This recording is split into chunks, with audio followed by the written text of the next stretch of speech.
Okay, so after looking at the map, you can see that the English Channel was very, very far away. Over across from France, and then you have England there. So there's the English Channel.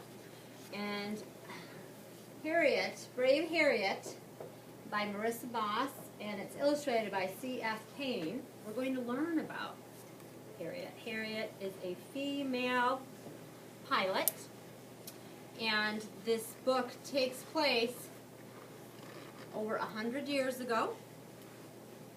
And we, as we talked, she's from Arcadia, Michigan. So she's from Michigan. She originally was from Michigan, and we're going to learn about Harriet and our story today. Yes, Miss Caitlin? Okay. Are you sure you can see further? Because I'd like you to scoot in and see the pictures. You need to be with your partner. You can scoot back, and I will hold up pictures for you. So quickly find your spots.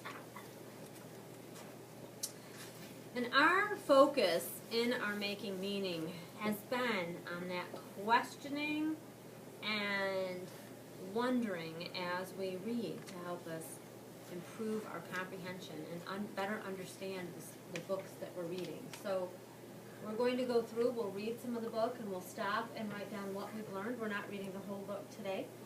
And then we'll go into what we wonder about the story.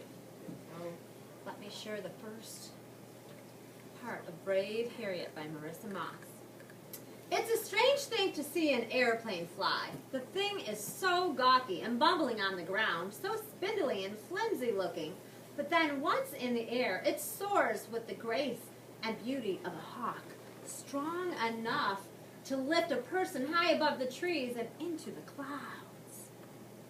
I hadn't grown up wishing to be a pilot because there were no planes when I was a girl, but once I saw one, I knew where I belonged. There, at the controls, with the blue sky all around me. The day I saw my first plane was the same day I started flying lessons, eager for my chance to be alone in my own great bird. My friends thought I was crazy. There I was, already a successful newspaper writer. Why would I risk my life in such a rattletrap, gum and spit contraption? But to me, there was no reason to be afraid, only a reason to soar, a longing to be among the first high up in the clouds. Now, friends, I'm going to go back and read this one line because I want to see how well you understand what this means. Why would I risk my life in such a rattletrap, gum and spit contraption? What does she mean by that? The rattle trap, gum and spit contraption, Peyton?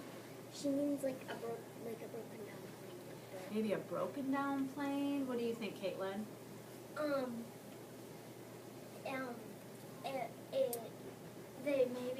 They think it could break easily. Maybe it doesn't look like it's put together very well. It doesn't look like it'll hold up.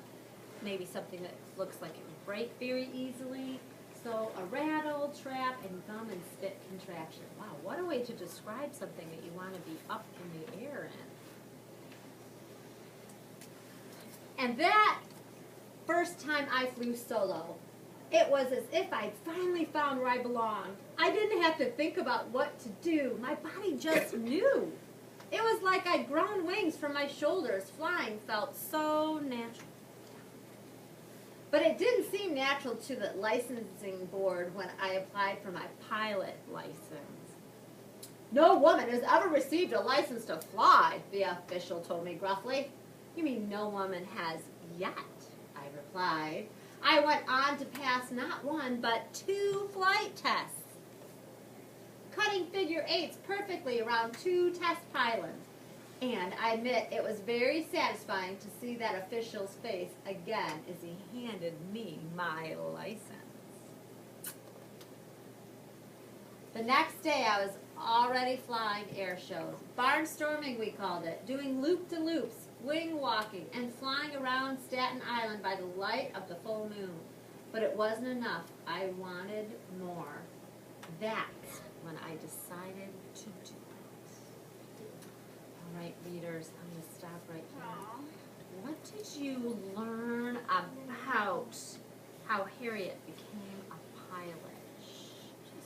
Turn and talk to your partner. What did you learn about Harriet becoming a pilot? Quickly, turn and talk to your partner. Right when she's not correct. I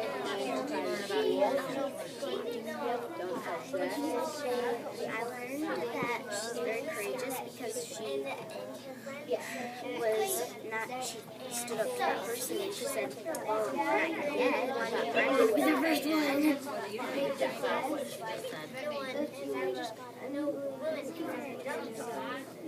Okay, so I agree with you. And then what did I read about, or what did you hear that supports your thinking? And I agree with you because in the story we learned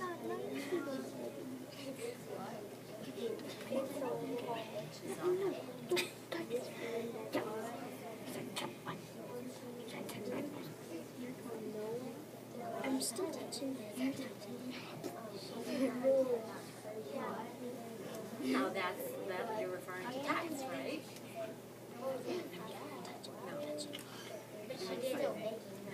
All right, readers, nice job. Let me share out some compliments. Eyes up here, please. 3, 2, 1. Now, readers, we have new partners, and there are some things that we need to bring into this new partnership. When your partner says something, and like my friends up here were discussing, Liliana said something about Harriet and how Harriet had this passion for being a pilot, and how in the story, Harriet, once she saw that plane, she just felt it inside her that that's what she needed to do. And Maddie agreed with her. Now we need to go back to our prompts. I agree with Liliana because in the book, you're supporting your thinking with text evidence. What in the book made you feel or say or agree in that way? Or what in the book made you think or feel or disagree in a different way? Support your thinking. Readers, we support our thinking in our responses within the book. Think of text evidence. All right, friends, eyes up here so I know you're ready to move on. Okay. Now, even other pilots thought I was, oops, I forgot that last line on the previous page. Going back. And my notes stuck here so I remember. The next day I was already flying air shows, barnstorming we called it, doing the loop-to-loops, wing walking, and flying around Staten Island by the light of the full moon. But it wasn't enough. I wanted more. That's when I decided to do it, to become the first woman to fly solo across the English Channel. Now, you've noticed in this book when she's talking about Staten Island and when she's talking about flying by the light of the moon, do we have a Staten Island in Michigan? No, we don't. She moved from Michigan to New York to become a reporter. So she started out in Michigan and then she moved to New York. So she's in New York, and now she's talking about being the first woman to fly solo across the English Channel, across the ocean, over between England and France, that channel there that we saw on the map earlier. Now, even other pilots thought I was crazy. Gustav Hamill, who had flown the channel himself, didn't think I could do it. "Harriet, dear," he said. But I didn't feel very dear at all. "This foolishness could be the death of you. It's beastly cold. You'll see nothing but blasted fog, and you'll only have a compass to guide you." "I'm not afraid," I said calmly, "and I have a good compass. But you understand that if you're off by a mere 5 miles, you'll end up over the North Sea and never be heard from again. It happened to a fellow just a few days ago." "I can use a compass," I replied. Gustav frowned and looked at his shoes, but he didn't give up. "Look here," he persisted. "You can have the glory without the danger. Here's my plan. I'll dress in a purple cloak and hood so no one can see my face. And pretending to be you, I'll fly the channel for you. We'll meet in France. Switch clothing and places, and you'll fly the short bit to Calais to be greeted with a hero's welcome." I couldn't imagine a worse course of events. A hero's welcome for a fraud? No, thank you. You may be worried about what I can do, but I'm not. Interesting friend. And that was the last time Gustav tried to stop me. My mind was set on what I had to do, and even he could see that. Instead, he came with me to Dover to see me off. Monday, April 15th, 1912 was the day for my flight. But as the sun dawned, the wind gusted, and the sky churned with rain clouds. My little airplane would have been torn apart like a kite. So I waited and waited and wondered, was I doing the right thing? Readers. What did you learn about Gustav and Harriet in this part of the story? What did you learn about Gustav and Harriet? I'm going to have you turn, face your partners, turn and talk, please, with your partners. On April 12, 2015 was the same day the Titanic sank. Ow! We'll turn around so you can sit crisscross so you can invite them on. No.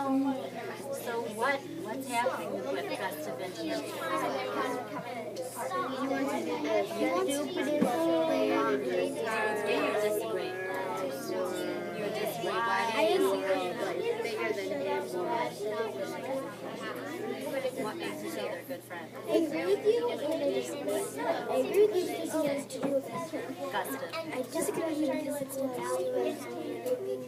He's trying to look out for them. In what way? Forgetting herself.